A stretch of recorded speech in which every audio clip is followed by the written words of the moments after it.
Hey everybody, Ed here with the Digital Digest, and today I wanted to share a quick preview for the Microsoft Surface Pro 4, announced this past Tuesday, October 6, 2015, alongside the brand new Surface Book, Microsoft's first laptop.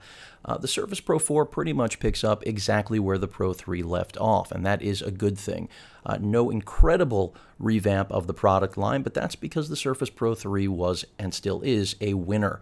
In terms of pricing and specifications, you can see 4 configurations right now on the Microsoft website, and you'll have to forgive the fact that I do not have the product yet, but of course we'll be reviewing it very soon. October 26th launch date for at least 3 of the 4 pre-config models you can pre-order right now. The least expensive model, replacing the i3 that used to be $799 in the Pro 3 generation, is now driven by an Intel M3 processor, 4 gigs of RAM, and we've moved from 64 gigs of SSD storage to 128. But the price has gone up $100, now starting off at $899. That is the least expensive configuration that you can opt for in the 4th Gen Surface Pro. The next step up at $1299 is the i5 8 gig RAM version with 256 gigs of solid-state storage, and then you can step up for $1499 to the 256 gig i5 with 16 gigs of RAM. All 3 of those models will be available again October 26th. However, the i7 8 gig configuration will not be available until November 20th. Now, in terms of what I see the real big differences here between Gen 3 and Gen 4 is really all about configurations for the most part.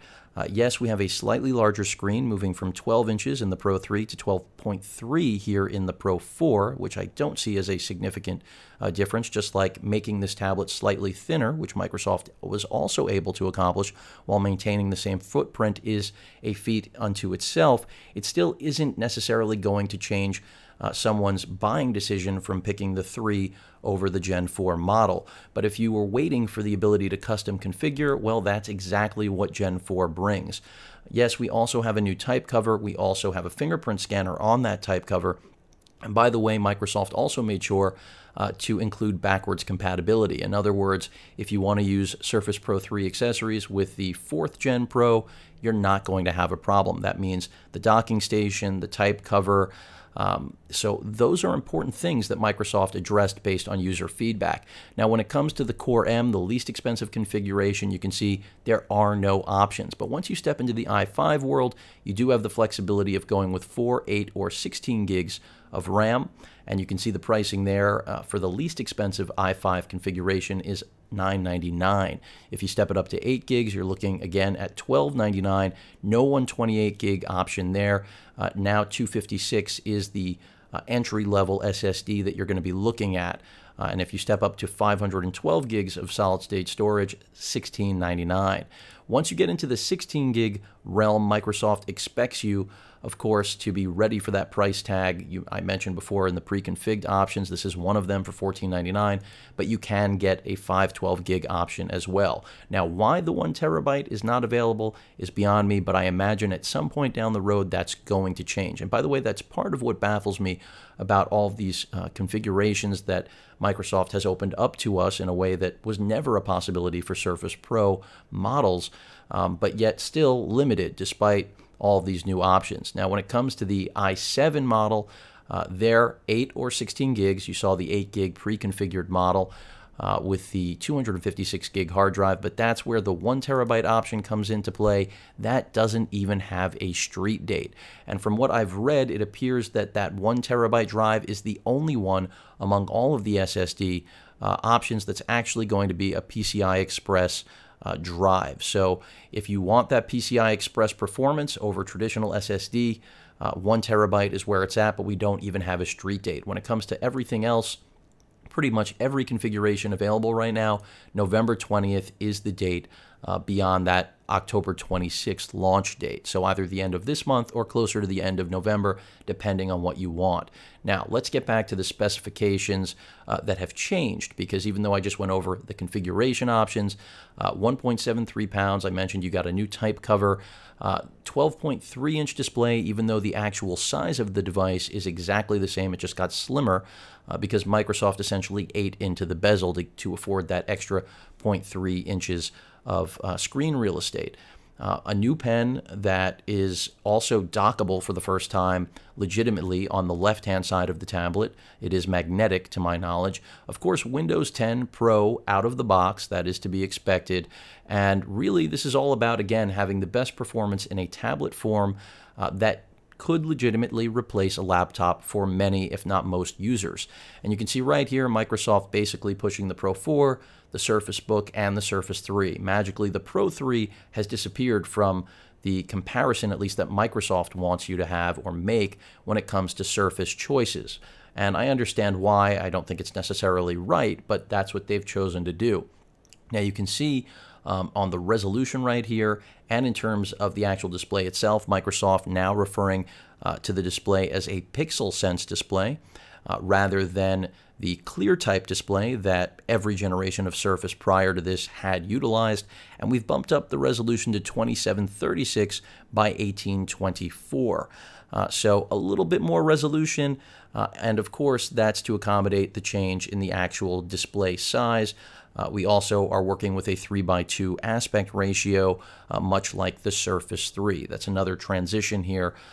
In terms of other things you should be aware of, Microsoft pointing out directly that 3D modeling with AutoCAD is only going to be possible in i7 models. I doubt that to be true. Maybe that's all Microsoft is willing to commit to, but I would imagine that any i5 model with at least 8 gigs of RAM is probably going to pull off almost exactly the same performance, but we will see. This is all driven, of course, by Intel's 6th Gen Skylake dual-core processors, and Microsoft is claiming a 30% improvement in performance, up to 9 hours of battery life. We still don't know the exact size of the battery in the Surface Pro 4, if it's exactly the same as the Surface Pro 3. At least I haven't seen anything to support that, but that's something else I wanted to point out. Now, in terms of specifications, here is the literal tech spec list. And we've gone over all of the configurations. Which one is going to suit you is really a matter of personal preference. I've mentioned backwards compatibility, which I think is really important. In fact, the new Surface Pro dock, which is more like a power brick essentially that gives you access to all of the ports that the docking stations used to, is also another transition at $100, half the price of the dock's traditional $200 price point, because it's going to give you backwards compatibility again. That'll work with the Pro 3 as well, not just the Pro 4, and will give you a wide array of outputs and inputs, whether we're talking about gigabit Ethernet or UHD video out, USB ports, all the things that essentially are missing from the Surface Pro 4 in its core form. I wish it also had an SD card slot, that is the dock, but it doesn't. So just more awareness, I think, about what consumers are looking for, and that's why we have more options, because in that case, more does generally equate to more better things for the consumer. In terms of the graphic options, for those of you that are curious, in the M3 version, you're looking at the Intel HD 515. If you step up to the i5, you get the 520, and then the i7 models will be the only ones to sport Iris graphics. If you're looking for more graphic capability, that's where the Surface Book comes into play with its dedicated NVIDIA GPU-based options, which are built into the keyboard, not part of the actual Surface tablet top end. But I don't want to get too far off topic. Just a side note for those of you that are wondering. Again, 4, 8, and 16 are the options. And when it comes to wireless capabilities, everything you'd expect, whether we're talking about AC, Wi-Fi, ABG, and N-compatible, Bluetooth 4.0. No NFC here or anything of that nature. Onboard, same things that we found in the Surface Pro 3. We've got a full-size USB 3.0 port, a micro SD card slot, a headset jack, a mini display port, which I believe will output UHD resolution. I'm not positive, but I'm pretty sure. And then the cover port and Surface Connect. Surface Connect is the port that actually works with the new dock. I'm pretty sure. Again, 5-megapixel front-facing camera, 8-megapixel rear camera with 1080p video capture capability. Of course, stereo front-facing speakers and stereo microphones. You heard right, plural. The ambient light sensor, accelerometer, gyroscope, all of these things were there to begin with. In terms of what you'll still get, the Surface Pen is still included. It has been slightly tweaked. We now have 1,024 levels of sensitivity. This is still an N-Trig-based pen. Microsoft did purchase N-Trig, so for anyone wondering, your question has been answered. But really the key difference is that now there is a place to physically put that pen on the side of the device. And I believe they have a picture of it. I'm going to look right here. And again, I wish I had it on hand to show all of you. Nope, they actually don't even show it here, which is odd. But as we go in the 360 turnaround here of the device, really it looks exactly like the Surface Pro 3, just a little bit thinner, same kickstand, slightly different pen, almost identical, but slightly different. Different tip replacements available. Also, that's another thing that's new for Surface Pro 4 that you don't have with Surface Pro 3.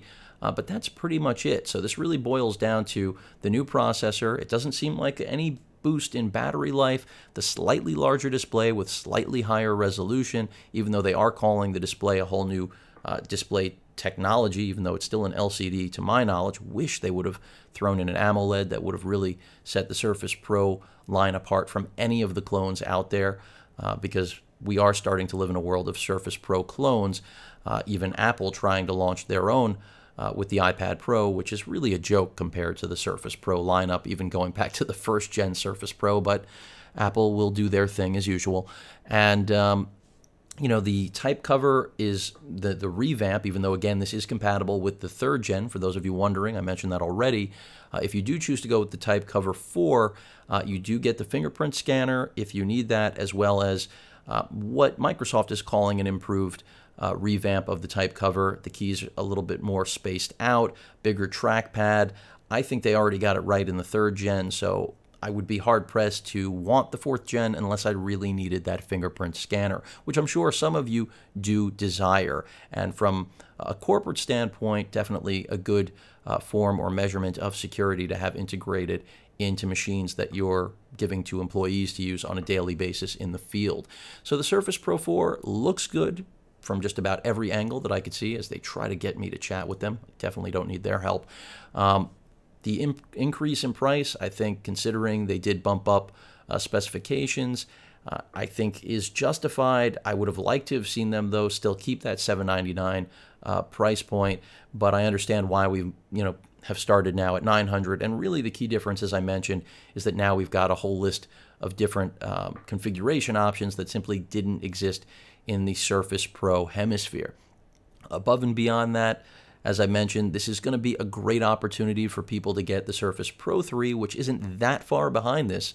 In fact, until I see some benchmarking, I told you Microsoft is claiming a 30% improvement, but if we're just going, i5 with 8 gigs of RAM, 256 gig of storage, Gen 3 versus Gen 4, I'll be very curious to see how much of a difference there really is when it comes to performance and battery life, because outside of that 0.3 inches of extra screen real estate, and as I mentioned, the improvement in the pen and the type cover, which you don't even have to commit to the type cover, the new one, you can work with your third gen one, the machines are visibly and almost physically identical. So yes, there are some minor improvements, but I think a very strong case is going to be made for a lot of you to pick up a Surface Pro 3 at discount, especially since Microsoft isn't even including them in the Surface discussion right now, which clearly means it's on the road to discontinuation and clearance pricing. So I think this is going to be a great opportunity to scoop a Surface Pro 3 if you don't require anything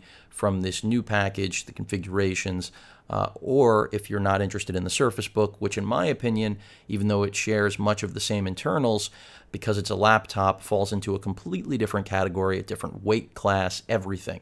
And of course, if you're interested, check out my video on the Surface Book. But any questions or comments, please feel free to post them. And of course, as usual, please feel free to subscribe. Later.